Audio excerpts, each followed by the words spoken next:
Hello students and parents, welcome back my channel self studies. मैं रेखा मेरे channel पर आप सबका स्वागत करती हूँ। आज हम पढ़ने जा रहे हैं हिंदी का चैप्टर नंबर 7, जहाँ चाह वहाँ राह के क्वेश्चन आंसर।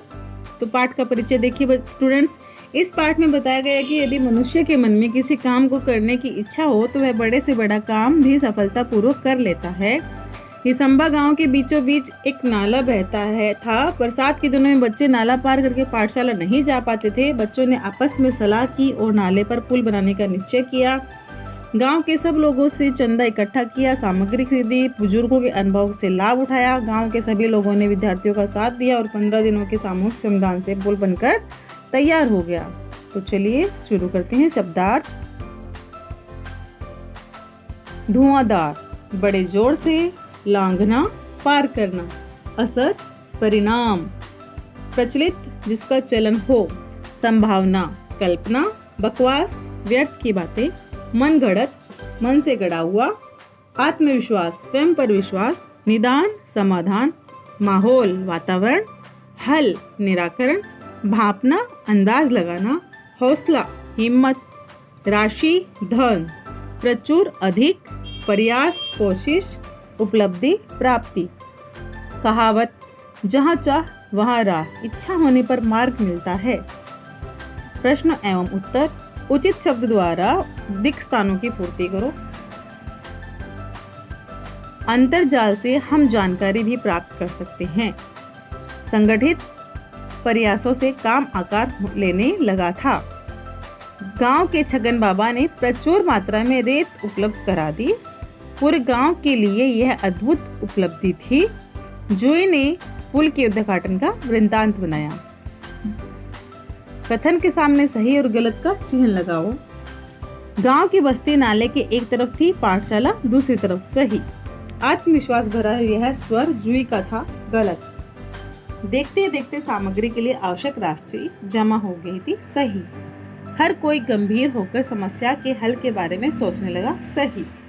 केवल 20 दिनों में सामूहिक श्रमदान से पुल बनकर तैयार हो चुका था। गलत। नीचे दिए गए पर्यायों में से सही उत्तर चुनकर लिखिए। हिसंबा गांव के ठीक बीचों बीच। उत्तर है, एक नाला बहता था। यही संभावना एक दिन। उत्तर है, एकाएक काम कर गई। विज्ञान की पुस्तक में हम सब ने पुल की जानकारी पढ़ी है, लेकिन क्या हम बरसात में ऐसे ही चर्चा करते रहेंगे? हर व्यक्ति इस विचार और विद्यार्थियों के हौसले की प्रशंसा कर रहा था। प्रश्न नीचे दिए लिखे के वाक्य किसने किससे कहे हैं? आज इतने विद्यार्थियों के अनुपस्थित रहने का कारण क्या है? गुरुजी ने विद्यार्थियों से कहा। हम भी कर क्या सकते हैं, हम तो बच्चे हैं। तुषार ने अन्य विद्यार्थियों से कहा है। कोशिश करने वालों की कभी हार नहीं होती। दामिनी ने अन्य विद्यार्थियों से कहा है। जब कभी शहर गए हैं, बड़े बड़े पुल देखे भी हैं। आशीष ने अन्य विद्यार्थियों से कहा है। निम्नलिखित प्रश्नों के उत्तर एक एक वाक्य में लिखो। गांव की पाठशाला में प्रार्थना कक्षा में क्यों हुई? क्योंकि गांव में धुआंधार बारिश हो रही थी, जिसके कारण मैदान में प्रार्थना हो पाना संभव नहीं था। उस दिन कक्षा में बहुत कम विद्यार्थी क्यों थे? उत्तर: बारिश के कारण गांव के बीचों बीच बहने वाले नाले में 4-5 फीट पानी भर गया था, जिसके कारण विद्यार्थियों के लिए पार करके पाठशाला पहुंच पाना संभव नहीं था। कौन सा गीत गांव में प्रचलित हो गया था? उत्तर: गांव में बरसात, नाले में भरा पानी, पाठशाला में छुट्टी, ये संबा की यही कहानी। गीत गांव में प्रचलित हो गया था। पुल बनाने के लिए, सामग्री खरीदने के लिए कितना पैसा एकत्रित किया गया? उत्तर: पुल बनाने के लिए, सामग्री खरीदने के लिए 20-20 रुपए एकत्रित किए गए। निम्नलिखित प्रश्नों के उत्तर लिखो। कहानी के शीर्षक की सार्थकता बताओ। उत्तर: जहाँ चाह वहाँ राह। कहानी का यह शीर्षक एकदम सार्थक है।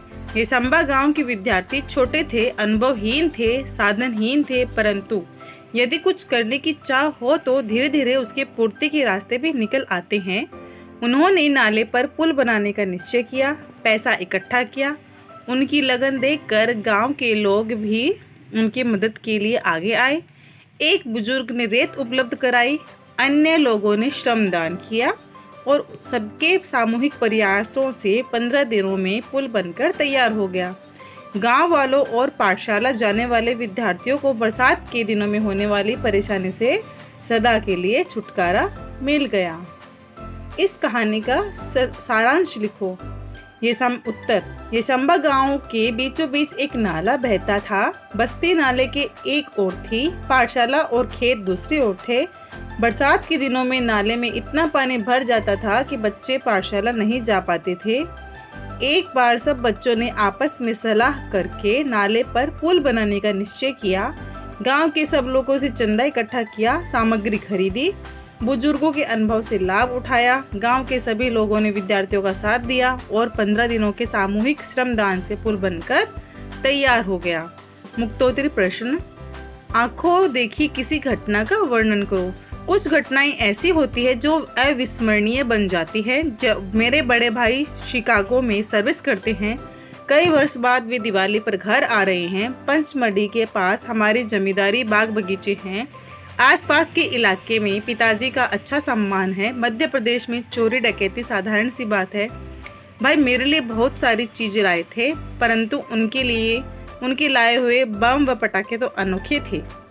ऐसे बड़े और भांति भांति के पटाखे मैंने कभी नहीं देखे थे। मैं एक पल गिन रहा था कि कब लक्ष्मी पूजन और भोजन हो और मैं पटाखे जलाऊं। खैर अंत में पटाखे जलाने की घड़ी भी आ गई। पर यह क्या था? अचानक बाहर से बंदूक चलने की आई आवाज। अवश्य ही हमारे घर में डाकुओं ने घेर लिया था।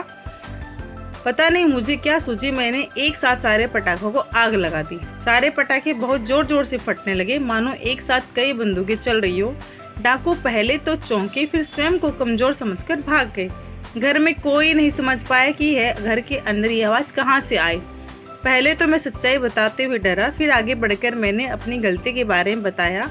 पिताजी ने मुझे गले लगा लिया। आज मेरी नादानी से पूरे घर को बचा लिया। सभी मेरी भूरी भूरी प्रशंसा करते हुए नाना प्रकार से मुझे आशीर्वाद देने लगे। व्याकरण और भाषा ज्ञान। निम्नलिखित शब्दों को वर्ण क्रमानुसार लिखो।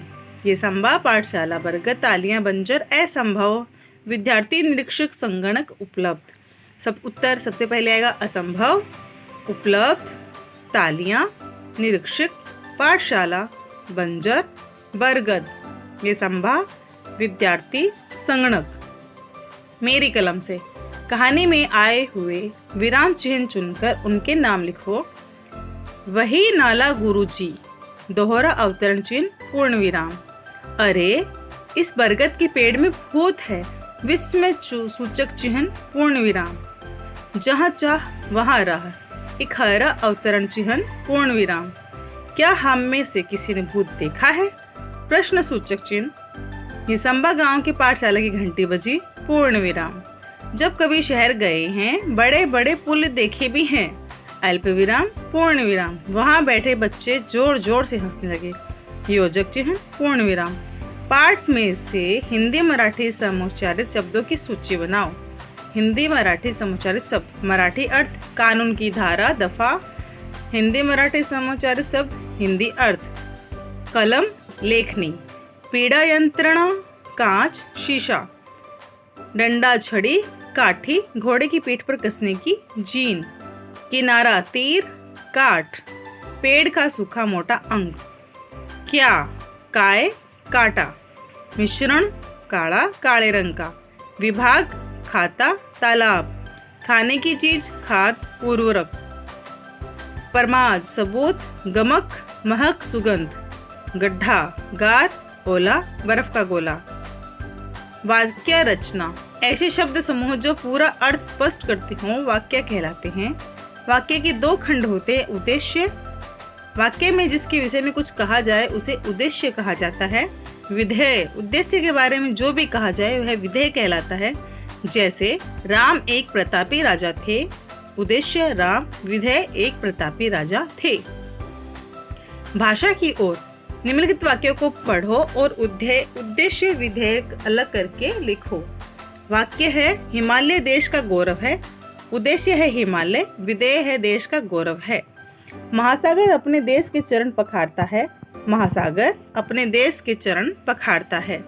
निखिल कश्मीर घूमने गया था। उद्देश्य है निखिल और विधेय है कश्मीर घूमने गया था। मुंबई देश की आर्थिक राजधानी है। मुंबई है उद्देश्य, देश की राजधानी है विधेय। परिश्रम सफलता की कुंजी है। परिश्रम है उद्देश्य और सफलता की कुंजी है विधेय। मौखिक कसौटी, निम्नलिखित प्रश्नों के उत्तर दो। ये आपको ओरल है जो आपको अपने टीचर आपसे पूछेंगे, आपको उनका उत्तर बताना है, ओरल सुनाना है।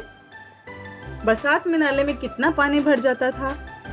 विद्यार्थी दोपहर बाद कहाँ इकट्ठा हुए? पुल की लंबाई कितनी निश्चित की गई? आकारिक मूल्यांकन है। मौखिक कार्य भाषण संभाषण। बताओ तो सही। स्वयं किए हुए कार्य घर, परिवेश, विद्यालय, त्योहार। वाचन जगत से गणतंत्र दिवस पर सम्मानित बच्चों की बहादुरी के प्रसंग पढ़ो और पसंदीदा किसी का वर्णन करो। समूह चर्चा है। विचार मंथन है। श्रद्धा और विज्ञान। जीवन के दो पक्ष महान। उपकरण कीर्ति, अध्ययन कौशल। संदर्भ सूत्र द्वारा निम्न रोगों से बचने के लिए दिए जाने वाले टीकों की जानकारी सुनो और लिखो। रोग, तपेदिक टीबी और यहाँ पे टीका लगेगा BCG का। डिप्थीरिया DPT, खसरा MMR, रोटावायरस टीका। टाइफाइड मोतीझरा टाइफाइड टीका। Rubella MMR। हेपेटाइटिस A टीका। Tetanus toxoid. खोजबीन, भारतीय सेना संबंधित जानकारी ढूंढो और लिखो। ये आपको यहाँ पे दिया गया है। यहाँ पे विभाग, पद, पोशाक और कार्य। यहाँ पे आपको भारतीय सेना का विभाग पता करना है, उनके पद के बारे में बताना है, उनकी पोशाक कैसी होती है, उनके कार्य कौन से ये आपको लिखना है और मुझे कमेंट सेक्शन में बताना है कि आपने लिखा कि नहीं लिखा। सदैव ध्यान में रखिए, दृढ़ संकल्पों से ही सपने साकार होते हैं। Okay students, thanks for watching self studies. Like, share and please subscribe. Take care students.